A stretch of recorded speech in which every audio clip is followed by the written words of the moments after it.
M4 TV news కి స్వాగతం. నేటి ముఖ్యాంశాలు. M4 టీవీ న్యూస్ ప్రేక్షకులకు నిజాయితీగా, నిర్భయంగా ఎప్పటికప్పుడు తాజా కబుర్లు, భక్తి గీతాలు m4tvnews.com వెబ్సైట్ యాప్లు ప్రచురితం, ప్రత్యేక ప్రసారం చేస్తుంది. వార్తలు, ప్రకటనల కోసం సంప్రదించవలసిన సెల్ ఫోన్ నెంబర్లు 9666665026 9014163335.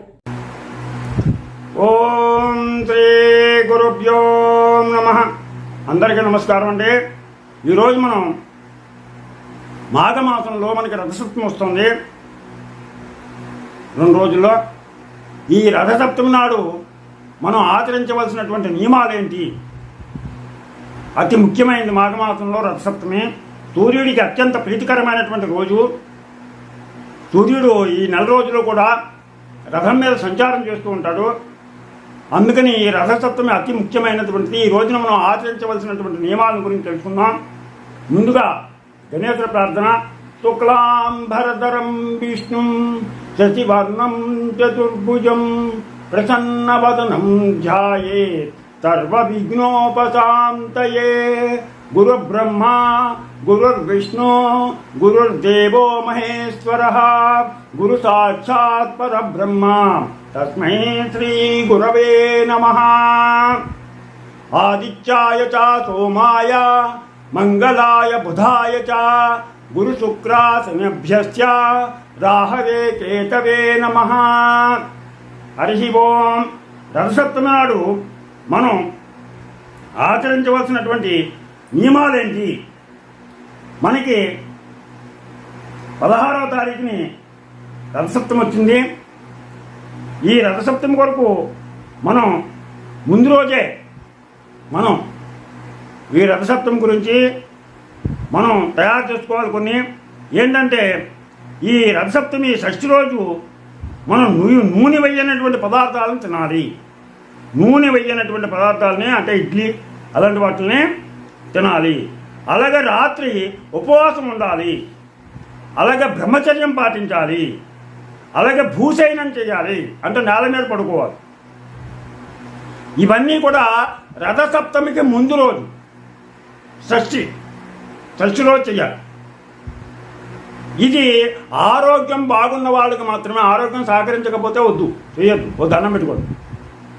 ఆరోగ్యం సహకరించే వాళ్ళు తప్పనిసరిగా నూనె వేయనటువంటి పదార్థాలను తినండి. సాయంత్రం ఉపవాసం ఉండండి. బ్రహ్మచర్యాన్ని పాటించండి. నేల మీద పడుకోండి. చన్నీళ్ళ స్నానం చేయండి. ఇది రథసప్తమికి ముందు రోజు. ఇకపోతే రథసప్తమి నాడు ఉదయాన్నే సూర్యుడు ఉదయించక ముందే లేచి ప్రత్యేకమైనటువంటి స్నానం చేయాలి. అందుకనే ఈరోజు జిల్లేడాకుని నెత్తి మీద పెట్టుకుని, ఒక రేగుపండు దాని మీద పెట్టుకుని స్నానం చేస్తారు.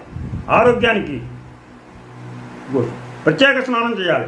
అలాగే ఉపాసన, అలాగే ఆదిత్య హృదయం పఠించాలి.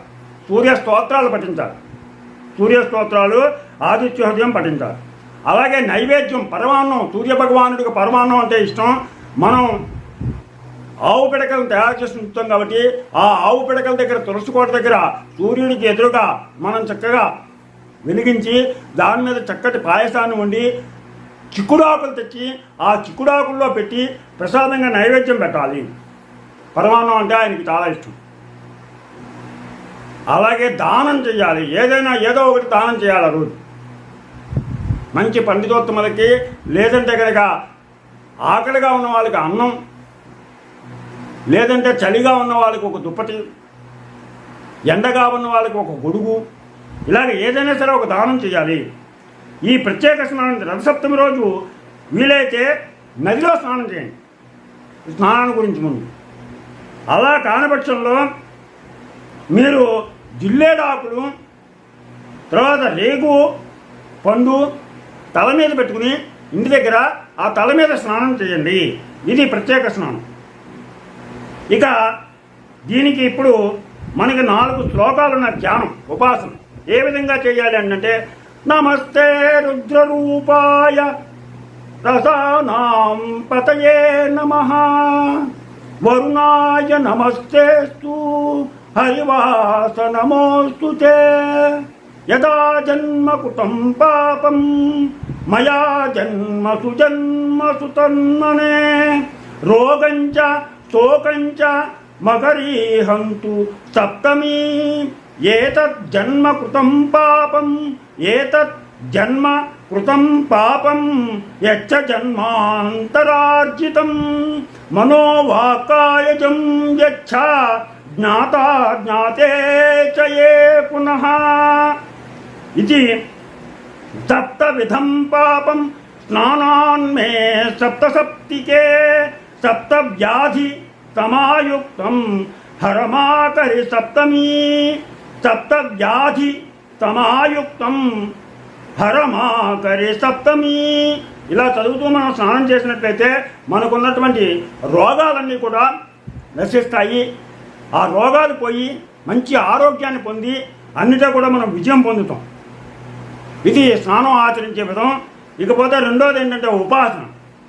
ఈ వీలైనంత వరకు మనం ఈ ఉపాసన మనకి రక్తవర్ణ దుస్తులు అనగా ఎరుపు రంగు దుస్తులు ధరించితే మంచిది. చిక్కుడుకాయలతో రథం తయారు చేసి పూజ మొదలు పెట్టాలి. చిక్కుడుకాయలతో ఒక రథం, ఎందుకంటే సూర్యుడు రథం మీద తిరుగుతూ ఉంటాడు కాబట్టి ఆయన వాహనం రథం కాబట్టి ఆ రథాన్ని చిక్కుడుకాయలతోటే తయారు చేయాలి. వీలైన వారు సూర్యనారాయణ ప్రతిమను ఆ రథంలో ఉంచాలి. అలాగే లేని పక్షంలో ఒక తమలపాకేసి ఎర్ర చందనంతో సూర్యుని బొమ్మ చిన్న ప్రతిమ కింద తయారు చేసి ఆ ఆకులో పెట్టాలి. అలా పెట్టి ఆ సూర్యుడికి చక్కగా ఆదిత్య హృదయం, సూర్య అష్టోత్తరం ఈ పూజ నిర్వహించాలి. ఇక మూడోది ఏంటంటే నైవేద్యం. తులసి కోట దగ్గర వీలైతే ఆవు పిడకలతో మనకి పెట్టి ఆవు పాలతో కొత్త బియ్యం, నెయ్యి, బెల్లంతో ప్రసాదం తయారు చేయాలి. ఈ ప్రసాదం కలపడానికి మనం చెరుకు గడని వినియోగించాలి. చెరుకు గడని తెచ్చి దాంతో ఆ ప్రసాదాన్ని కలయబెట్టడానికి ఉపయోగించి చక్కటి ప్రసాదాన్ని చేసి అలాగా చిక్కుడు ఆకుల్లో వేసి దాన్ని ఆ సూర్య భగవానుడికి నైవేద్యం కింద పెట్టాలి. అలాగే నాలుగోది దానం. ఈ దానం ఏంటంటే రథసప్తమి రోజు దానం అక్షయ తృతీయలాగా ఫలిస్తుంది. అక్షయ తృతీయ నాడు మనం కొద్దిగా బంగారం కొన్నా అక్షయం అవుతుందంట, ఎక్కువ అవుతుంది, మనకి దినదినాభివృద్ధి చెందుతుంది. అలాగే ఈ రథసప్తమి నాడు కనుక మనం కొద్దిగా దానం చేసినా అది కొండంత అవుతుంది. అందుకని కొద్దిగా అయినా సరే మనకి ఈరోజు దానం చేయండి. అలాగే నోములు కానీ వ్రతాలు కానీ మంత్ర సాధన కానీ వినియోగం చేసేవాళ్ళు ఈ రోజున మొదలుపెట్టండి. ఎవరైనా ఆడవాళ్ళు కొంతమంది కొత్తగా నోములు వ్రతాలు మొదలు పెట్టాలనుకుంటారు, ఈ సంవత్సరం చేయాలనుకుంటారు, వాళ్ళు ఈ రథసప్తమి నాడు మొదలు పెడతారు. అలాగే కొత్తగా ఎవరైనా మంత్రం పఠించాలి అని మంత్రం నేర్చుకునే మంత్రం పఠించాలి అనుకునే వాళ్ళు ఈ రథసప్తమి నాడు ఆ మంత్రాన్ని చక్కగా గురువు చేత ఉపదేశం పొందాలి. గురువుపదేశం పొందండి, అది మంత్రం కాదు. గురువు చేత ముందు ఉపదేశం పొందాలి. అందుకనే మనకి మొట్టమొదటిసారిగా ఉపనయనం జరిగేటప్పుడు బాల్యంలో 9వ సంవత్సరంలో 7వ సంవత్సరంలో కానీ 9వ సంవత్సరంలో కానీ 11వ సంవత్సరంలో కానీ తండ్రి మన చెవిలో గాయత్రి మంత్రాన్ని ఉపదేశిస్తాడు. ముందు తండ్రి ఉపదేశిస్తాడు. అందుకనే తండ్రి కూడా గురువు, మనకు మొట్టమొదటి గురువు. అందుకని మనం గురువు చేత ఆ మంత్రాన్ని ఉపదేశించి ఈ రథసప్తమి నాడు కనుక మొదలుపెట్టినట్లయితే అది చక్కటి ఫలితాన్ని, ఎంతో మంచి ఫలితాన్ని, కొద్దిగా చేసిన కొండంత ఫలితాన్ని మనకి ఇస్తుంది. ఆ సూర్యభగవానుడు మనకి ఈ రథసప్తమి రోజున మనం చేసినటువంటి ఈ ప్రార్థనలన్నింటినీ కూడా చక్కగా ఆకాశంలో తిరుగుతూ వింటాడు. విని మన యొక్క కోరికల్ని తప్పక నెరవేరుస్తాడు.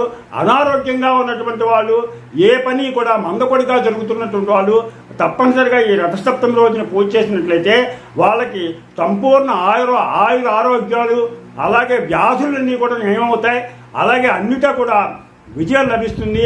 అందుకని ప్రతి ఒక్కళ్ళు కూడా తప్పనిసరిగా ఈ రథసప్తమి రోజుని ఆ సూర్య భగవానుడికి చక్కగా అర్ఘ్యం సమర్పించి తర్వాత ఈ చెప్పిన విధంగా ఈ 4 మార్గాల ద్వారా ఆ సూర్యుడిని ఉపాసన చేసుకుని మీరు సకల భోగభోగ్య భాగ్యాలు అష్టైశ్వర్యాలు పొందుతారని ఆశిస్తూ మీ పిల్లలకి మన సనాతన సాంప్రదాయం మన విలువల్ని తెలియజేస్తారని, అలాగే మనకు ప్రత్యక్ష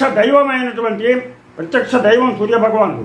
ఈ సూర్యభగవాను చక్కగా మీరు ప్రార్థించి ఆయన అనుగ్రహం ఛాయా ఉషాదేవి సహిత సూర్యనారాయణమూర్తి, ఛాయా ఉషాదేవి సహిత శ్రీ సూర్యభగవాను సేవించి మీరందరూ తరిస్తారని ఆశిస్తూ, మీకు నా ఛానల్ కనుక నచ్చినట్లయితే సబ్స్క్రైబ్ చేయండి, అలాగే లైక్ చేయమని కోరుతూ మీ రాబాగ వెంకట ప్రభాకర్.